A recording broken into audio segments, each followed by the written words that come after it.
Hello everyone, good morning, नमस्ते, welcome back to my channel. कैसे हैं आप सब लोग? उम्मीद करती हूँ बहुत अच्छे होंगे। तो गाइस, आप सभी का स्वागत है मेरे एक न्यू व्लॉग में। और यहाँ पे व्लॉग शुरू कर रही हूँ सुबह के 9 बजे से। और 9 बजे मेरी पूजा पाठ हो गई है नहा धोकर। उसके बाद थोड़ा सा मैंने गमलों में पानी वगैरह डाला और झाड़ू पोछा वाला काम जो है वो पहले हो गया था। फिर मैं आ गई हूँ अपने किचन में नाश्ता बनाने के लिए। यहाँ पे हरी सब्जी जो है मेरी बन चुकी है और अब मुझे रोटियां बनानी है। और बाहर का मौसम आप देख सकते हो, बहुत अच्छा मौसम हो रहा है। आसमान में बादल लगे हुए हैं और हल्की हल्की सी धूप है। मौसम ना आजकल बहुत अच्छा हो रहा है और गर्मी भी कम होने लग गई है। अब कभी कभी बारिश हो रही है, इस वजह से थोड़ी गर्म कम हो रहा है। तो यहाँ पर नाश्ता वगैरह करके मैं आ गई हूँ रूम की सफाई करने के लिए। तो सबसे पहले मैं बिस्तर वगैरह ठीक कर लेती हूँ। यहाँ पर चादर कंबल जो भी है इसको झाड़ के और अच्छे से फोल्ड करके रख देती हूँ। फिर बेडशीट को कभी ऐसे ही झाड़ देती हूँ, कभी मैं पूरा बेडशीट चेंज कर देती हूँ। क्योंकि बेडशीट मुझे नहीं लगता रोज़ रोज़ चेंज करनी चाहिए। मतलब जब ज़्यादा गंदी होती है या फिर थोड़ा सा धूल या फिर 2 दिन हो जाते हैं तब चेंज करती हूँ, नहीं तो मैं 2 दिन मतलब बिछाई रखती हूँ अपने बेडशीट को। तो यहाँ पर दूसरे वाले बेड पे भी मैं ऐसी कर दे रही हूँ। और जो रात को मैं बिछाती हूँ तो उसी के ऊपर से मैं दूसरी बेडशीट बिछा लेती हूँ और सुबह उसको निकाल के रख देती हूँ। और जो पहले बिछी हुई थी उसी को बिछा लेती हूँ झाड़ झूड़ के यहाँ पे अच्छे से। तो जितनी भी धूल डस्ट होती है ये सब निकल जाती है। उसके बाद यहाँ पे झाड़ू लगा के पोछा लगा ले रही हूँ। तो टेबल कुर्सी जो है मैं उनको भी ऐसे गीले कपड़े से पोंछ लेती हूँ।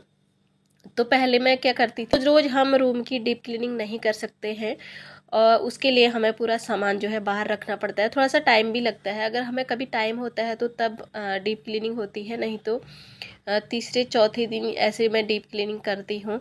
तो यहाँ पे कुर्सी टेबल जितने भी मैंने यहाँ पे सामान रखा था इसको भी मैं गीले कपड़े से पोंछ ले रही हूँ। तो रोज़ सफाई करने से तो अगर थोड़ी बहुत भी धूल डस्ट लगी रहती है, जमी रहती है, तो वो निकल जाता है। अगर जहाँ पर काले दाग धब्बे ऐसे होता है तो उसको मैं बाहर रख के चेयर को पूरा साफ कर देती हूँ, पानी से धो डालती हूँ। और इसी तरीके से मैं कूलर फ्रिज पंखा जो है मैं इसी तरह से मैं इन सबको भी क्लीन कर देती हूँ। तो ये सारा सामान बाहर रख के अब जहाँ तक कपड़ों की बात करें ना, कपड़े मतलब हर रूम में बिखरे हुए मिलेंगे। हर रूम में बहुत कपड़े ही कपड़े मिलेंगे। मतलब इतने कपड़े होते हैं ना, क्या बताऊँ।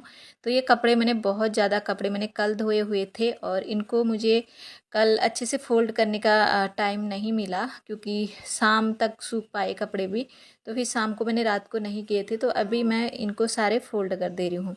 कपड़ों में प्रेस वगैरह में कभी कभी लगाती हूँ, रोज़ नहीं लगाती हूँ। जो मतलब डेली यूज वाले कपड़े होते हैं उन पे नहीं लगाती हूँ। अगर उन पे भी तभी लगाती हूँ जब ज़्यादा मुड़े रहते हैं, तो मुझे लगता है कि बहुत ज़्यादा मुड़े होते, तो कॉटन के कपड़े होते हैं ना वो ज़्यादा मुड़े रहते हैं। जो सिल्क वगैरह रियॉन के होते हैं वो उतने नहीं रहते हैं। उनको अच्छे से अगर हम तह करके रख देते हैं तो लगता है कि फ्रेश कर रखा है। तो बहुत अच्छे से फोल्ड करने के बाद मुड़ते नहीं हैं कपड़े, बहुत अच्छे से उनकी वो हो जाती है। तो मैं यहाँ पे सारे कपड़े फोल्ड करके ऊपर कबर्ड में रख देती हूँ।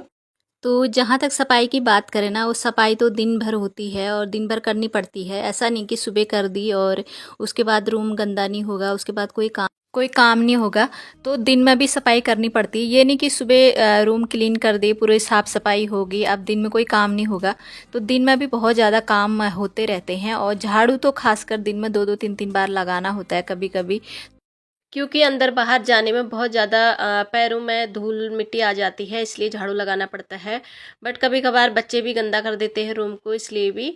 और मेरे तो छोटे बच्चे नहीं हैं, ज़्यादा छोटे नहीं हैं मेरे बच्चे, जो है वो बड़े हैं, उतना गंदा नहीं करते हैं रूम को। हाँ, कभी कभार जब ड्राइंग रूम में पढ़ाई करते हैं तो कागज़ वगैरह फाड़ फूड़ के इधर उधर फेंके रहता है, इसलिए थोड़ा सा गंदा हो जाता है। तो यहाँ पर मैं एक बार सुबह सफाई करके अभी दिन में कर ले रही हूँ। तो दिन में मैंने झाड़ू लगा के यहाँ पर ये विंडो है मेरी, तो इसको मैं साफ़ कर दे रही हूँ। यहाँ पर बहुत ज़्यादा धूल आती है बाहर से, क्योंकि इसके पीछे रोड है ना, इसीलिए शीशे वगैरह में धूल जमी रहती है। तो मैं जब भी पोछा लगाती हूँ इसको भी गीले कपड़े से पोंछ देती हूँ, दरवाजे और शीशे वगैरह। तो फ्रेंड, फिर यहाँ पे दिन में लंच करने के बाद मैं मुझे कुछ सिलाई करनी थी, तो यहाँ पे सिलाई करने के लिए बैठ गई हूँ। और ये ब्लैक कलर का गाउन था मेरा, जो कि मैं इसको नहीं पहनती थी। और वैसे तो ये गाउन नया है बट इसमें अभी दिख नहीं रहा अच्छे से साफ। तो मैंने सोचा मैं कुछ अपनी बच्ची के लिए इसको बना लेती हूँ, छोटा सा टॉप बना लेती हूँ। तो मैंने इसको कट करके रख दिया था, इसकी कटिंग कर दी थी मैंने अगले दिन। तो अभी मुझे थोड़ा टाइम मिल रहा था तो मैं इसको सिल ले रही हूँ। तो यहाँ पर एक छोटा सा मैं टॉप अपने बेटे के लिए बना रही हूँ।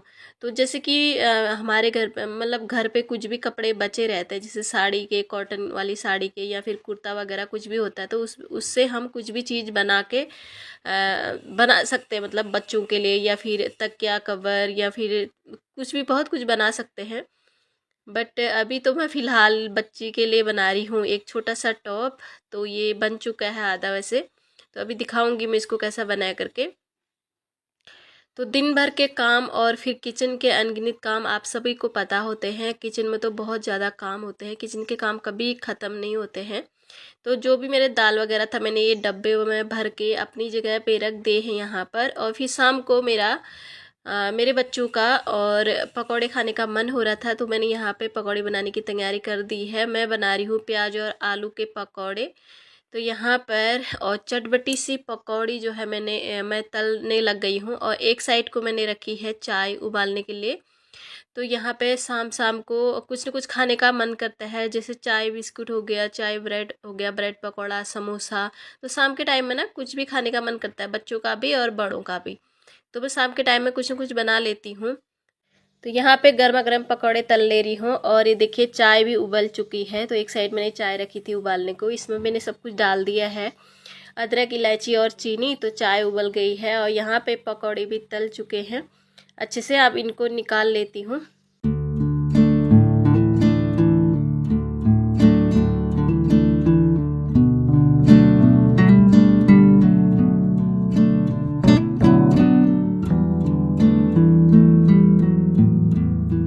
देखिए गाइस, बहुत ही टेस्टी और क्रिस्पी पकौड़े जो है बन गए हैं। और मैंने यहाँ पे सारे पकौड़े तल दिए हैं, कुछ थोड़े बहुत और तलने हैं जो कि मैं बच्चों के लिए रखूँगी। अभी मेरे बच्चे यहाँ पे नहीं हैं, ट्यूशन गए हैं। तो हम दोनों हैं हस्बैंड वाइफ। तो यहाँ पे चाय के साथ पकौड़े एंजॉय करते हैं। तो गाइस आज की वीडियो यहीं तक। वीडियो थोड़ी सी भी पसंद आई तो लाइक शेयर करें, चैनल पे नए हैं तो चैनल को सब्सक्राइब करें। मैं फिर मिलूँगी एक नए ब्लॉग के साथ। Thanks for watching, bye bye.